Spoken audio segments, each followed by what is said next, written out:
दोस्तों, मैं पिछले 18 सालों से ऑस्ट्रेलिया में रह रहा हूं।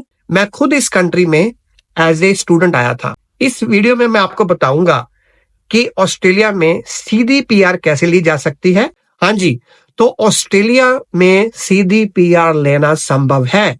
जी हाँ, कैसे संभव है? ऑस्ट्रेलिया का एक प्रोग्राम है जिसको बोलते हैं 189 वीजा। आप गूगल सर्च कर सकते हैं, सब क्लास 189 वीजा। इसकी खासियत यह है कि इस वीजे को अगर आपको ऑस्ट्रेलिया की गवर्नमेंट इनवाइट करे तो आप कहीं बैठकर भी अप्लाई कर सकते हैं। You don't have to be in physically in Australia. 189 visa, जिसको पॉइंट बेस्ड वीजा कहा जाता है, ये ऑस्ट्रेलिया की गवर्नमेंट की तरफ से इनविटेशन बेस्ड होता है। कहने का भाव है कि अगर आपकी प्रोफाइल गवर्नमेंट के क्राइटेरिया को मैच करती है तो आप दुनिया में कहीं भी हैं, इंडिया में है, Pakistan, Nepal, UK, Canada, New Zealand और in Australia, with respect to other conditions, आप कहीं भी इस वीजे को अप्लाई कर सकते हैं। इसके लिए आपको पहला स्टेप क्या करना पड़ता है, इस वीडियो में आपको बताऊंगा। पहला स्टेप ये है कि इसमें आपको एक एक्सप्रेशन ऑफ इंटरेस्ट सबमिट करना पड़ता है। कॉस्ट फ्री है। कहने का भाव कि एज लॉन्ग एज आपके पास वो रिक्वायरमेंट है जो आप एक्सप्रेशन ऑफ इंटरेस्ट के लिए पूरी कर सकते हैं, आप एक्सप्रेशन ऑफ इंटरेस्ट सबमिट कर सकते हैं free of cost. And plus आपको वेट कर सकते हैं जब डिपार्टमेंट आपको इनवाइट करे। तो मोटे मोटे तौर पे मैं इस वीडियो में बताऊंगा कि आप कौन से ऑक्यूपेशन पर फोकस करें अगर आप अगले 2-3 सालों में ऑस्ट्रेलिया में आना चाहते हैं। 2-3 सालों में क्यों? क्योंकि ऐसे ऐसे ऑक्यूपेशन है जिसमें आपको स्किल असेसमेंट के लिए 3 साल कम से कम लग जाते हैं वर्क एक्सपीरियंस में।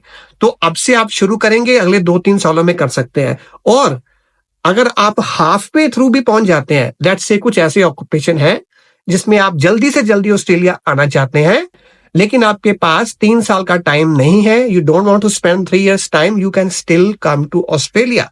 सो पहला स्टेप है ऑक्यूपेशन को सिलेक्ट करना। जब आप ऑक्यूपेशन सिलेक्ट करें तो आपको देखना पड़ेगा कि आपका ऑक्यूपेशन ऑस्ट्रेलिया की गवर्नमेंट की जो ऑफिशियल लेजिस्लेटिव इंस्ट्रूमेंट है, कानून है, उसमें लिस्टेड है कि नहीं है। आप जान के हैरान होंगे, इसमें हंड्रेड्स ऑफ ऑक्यूपेशन ऐसे हैं जो पीआर के लिए लिस्टेड है, लगभग 250 के आसपास। 189 वीजा की हम बात करें। दूसरी बात, आपको देखना है कि उस ऑक्यूपेशन में कितने लोग आपसे आगे लगे हैं, क्योंकि पहले आइए पहले पाइए वाला सिचुएशन है। पहले आइए पहले पाइए। आपको ये सिलेक्ट करना है कि कौन कौन से ऑक्यूपेशन में कम से कम लोग हैं और ज्यादा से ज्यादा डिमांड है और कम से कम रिक्वायरमेंट है। अगर आप चीज को पता चल गया तो आपका 80% काम हो गया, क्योंकि 80% of the problem is to find out what the problem is. When you know what the exact problem is and what its solution is, 20% तो ऐसे हो जाएगा।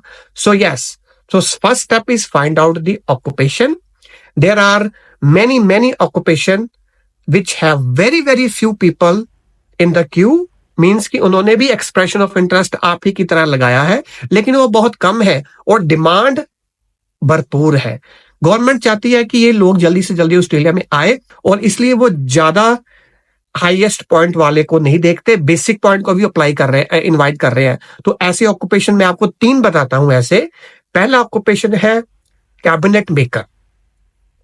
नोट कर लीजिए, कैबिनेट मेकर एक ऐसा ऑक्यूपेशन है जिसमें आप अगर पढ़ाई करते हैं ओवरसीज से, किसी भी कंट्री से, उसमें 3 साल का वर्क एक्सपीरियंस शो करते हैं, 3 साल का फुल टाइम, तो आप स्किल्स असेसमेंट के लिए एलिजिबल है। तो ये तो फर्स्ट स्टेप आ गया आपका स्किल्स असेसमेंट का।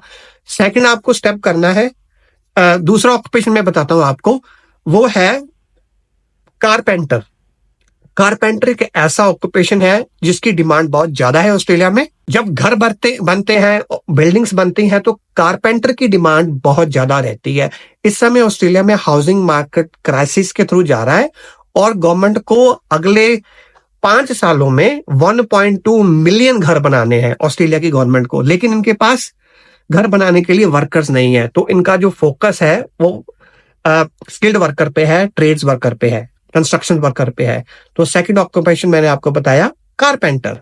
Third occupation wall and floor tiler. Wall and floor tiler एक ऐसा ऑक्यूपेशन है जिसमें आप, फॉर एग्जाम्पल, मैंने आपको अभी बताया ना कि जिसमें आप 3 साल का इंतजार नहीं करना पड़ते, ये वो ऑक्यूपेशन है जो आप अगर पढ़ाई कर ली है वॉल एंड फ्लोर टाइलर की, इंडिया से, नेपाल से, पाकिस्तान से और कनाडा से, फॉर दैट मैटर न्यूजीलैंड से, यूके में, अगर आपने 1 साल का फॉर एग्जांपल कोर्स कर लिया, रेलेवेंट कोर्स कर लिया, उसके बाद अगर आपके पास 1 साल का भी एक्सपीरियंस है तो आप स्किल्ड एम्प्लॉय के बेसिस पे ऑस्ट्रेलिया आ सकते हैं। All you need to do is find out an employer.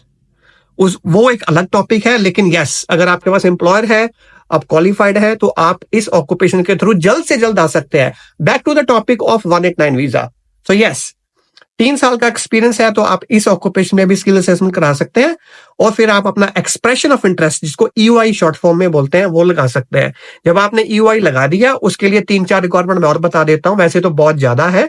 सो पहली पॉइंट होता है उसका एज में, एज की एक स्लैब बनी है, मैं कमेंट्स में लिख दूंगा, डिस्क्रिप्शन में लिख दूंगा कि कौन सी एज के कितने पॉइंट मिलते हैं। सेकंड है वर्क एक्सपीरियंस। वर्क एक्सपीरियंस में ओवरसीज का एक्सपीरियंस के अलग पॉइंट होते हैं, तो मैं उसका भी स्लैब आपको इस कमेंट्स बॉक्स में लिख दूंगा, इस डिस्क्रिप्शन बॉक्स में लिख दूंगा। उसके बाद ऑस्ट्रेलिया में एक फ्री के पॉइंट मिलते हैं, शादी ना करो तो फायदा ही फायदा, लेकिन 10 पॉइंट मिलते हैं आपको शादी ना करने के, सिंगल होने के। सिंगल पर्सन के 10 पॉइंट आ गए। सो इंग्लिश के पॉइंट आते हैं।